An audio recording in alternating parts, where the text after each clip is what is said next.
Oh boy, do I have a video for you today. Showcase of Blaze Dingo. My god, he is so good, so fun, very powerful. And later on in the video, I got a crazy drop. That song is fire, like literally. And you know, the battle's crazy, it's synced up, it's a lot of fun. I'm just gonna shut up in that part and up the volume. Okay, so here we have triple S memory imprint. I'm using the crit chance almost fully. I went with a lot of speed because I want him to initiate, you know, I want to give the buffs to an ally and himself. And I can surprise some players like slower teams. And my gear, my helm is kind of garbage.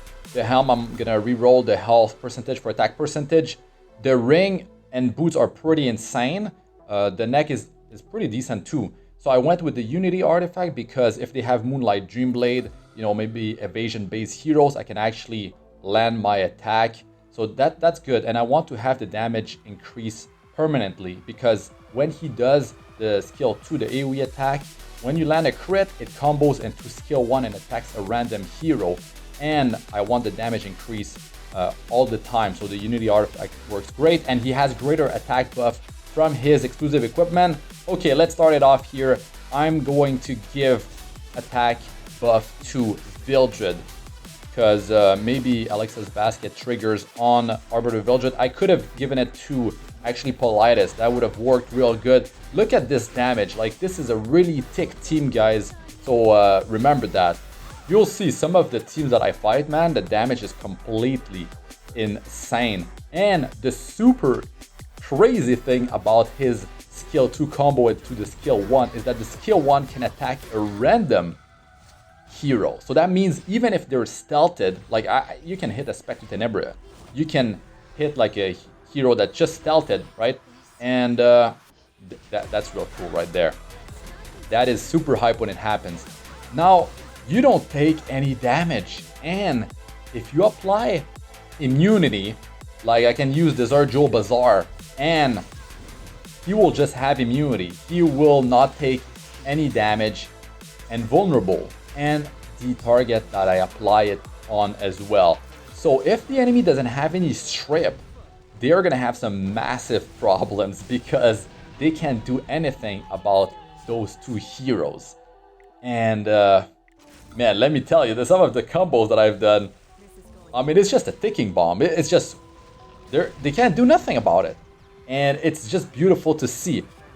I really love to see the combo of the skill 2 into the skill 1 of Blaze Dingo. It just feels good to see it happen. Look at that. Like, okay, unfortunate sometimes, you know, the skill 1 attacks like General Purgus, so they get combatness increased twice, and it's a tanky hero.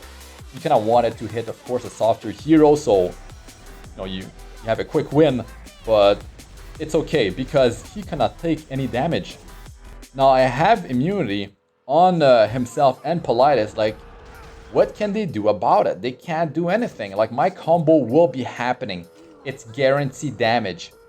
The thing with Blaze Dingo is that you cannot bring him versus like super speed teams. They're stacking maybe speed memory imprint, maybe they're running a control team and they're just going with like super high base speed heroes and they have like their best speed on those heroes and they're just gonna mess you up. If you're looking for an emulator or a new phone, check the description of the video.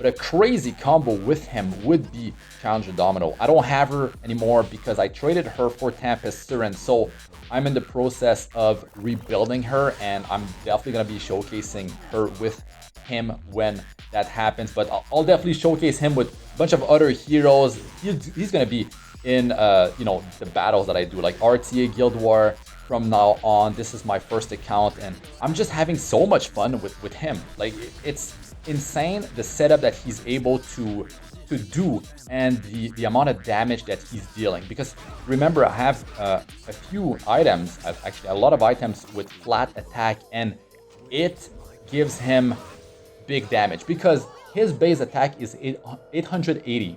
So that means like the ring, for example, is almost 60% attack. I have a flat attack ring on him, but it's 59.5% attack.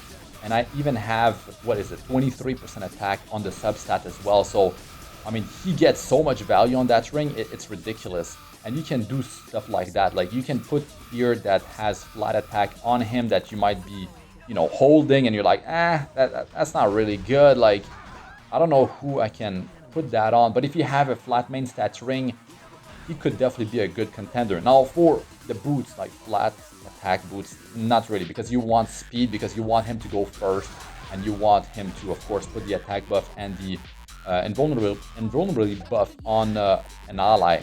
If they can't do nothing about it, it will just happen. So you gotta be careful about teams that will just, you know, outspeed you, or if they bring a Bazaar, if they bring Benevolent Roman, if they have, you know, Isla's Violent Artifact, if they have a way to reduce your buff duration, you know, like Ceres, let's say she keeps her skill number 3 and then use it next time she goes or something like that, then she could remove your buffs, and you gotta be careful about that. With DJ Bazaar, I can have immunity applied on him and the whole team, like it's so good. I love the combo. And the hero that you want to put the attack buff and vulnerability, yeah, you probably want to put that on a slower hero, not a hero that has, like Briarwitch, he's got immortality, like Arbiter Vildred, he's got, you know, the revive mechanism, so you don't need to do that, you know, use it on a hero like that, right? Yo, the healing that he can do with the skill number 2 and skill number 1 allowed me to stay in the battle, like keep himself alive or another hero. And that is just beautiful, because as long as you start taking out some of their biggest threats, well, you know, they might not have enough damage to take you down. And if you can just sustain your team, then that is huge right there. So he brings, you know, a bunch of utility. He's definitely not a selfish hero. And then he has big damage if you have the right gear for him. That greater attack buff means he's self-sufficient, and that is a big deal right there. And yeah, I mean, I'm definitely having a blast with him, and I feel like I'm using him properly. Like that's the way he should be, used, because you want to, you know, help the team, also deal a ton of damage, sort of like initiate, but you definitely want to pick him versus the right team. You can't just bring him against every type of team, and don't pick him too early on, because if you do, well, they will bring someone like Bazaar, or you know, they will maybe switch to a speed playstyle or something like that.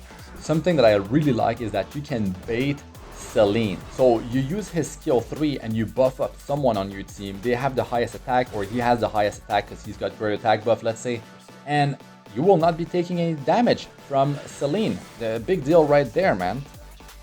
I'm missing 2 skill ups on his skill number 3, but yeah, you can get some pretty solid healing on the S3, and the skill 2 and the skill 1, like the healing is based on the damage dealt. So quite a bit of sustain that he's able to do, man. Like I'm really surprised by his performance, like how well he does perform. You definitely want a mage on the team with Tagil's Ancient Book, so you have 20 souls, so you can soul burn his skill 3 and do the combo skill 2 and 2 skill number 1. Using him versus Martial Artist Ken is no problem, because he cannot take any damage while he's doing his combo. A lot of times when I want to use him, I cannot have a mage on my team because I have to counter pick what the enemy is picking, and I have to delay, you know, the combo. I have to just use the skill 3 on someone and wait it out. If they cannot, you know, answer that with a dispel, like remove the buff that I have on him and the ally that I buffed, well, I'm gonna be good to go. I have the stats of my heroes at the end of the video, but now put some headphones on. I'm gonna pump the volume. I'm going to shut up and enjoy this part. The beat is fire.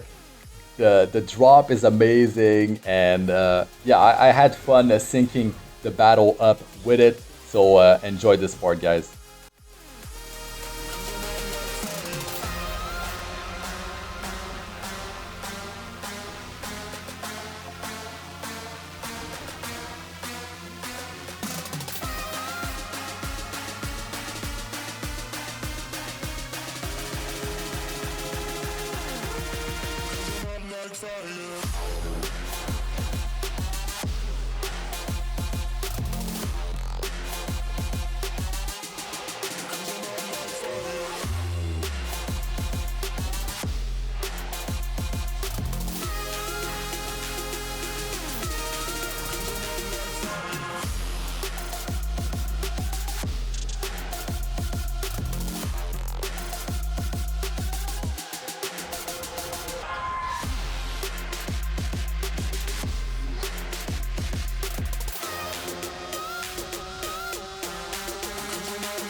Let us know what you guys think about Blaze Dingo in the comment section. If you enjoyed the video, don't forget to smash that like and subscribe if you still haven't. That's it for this one. I'm Astranox. Good luck with all you do.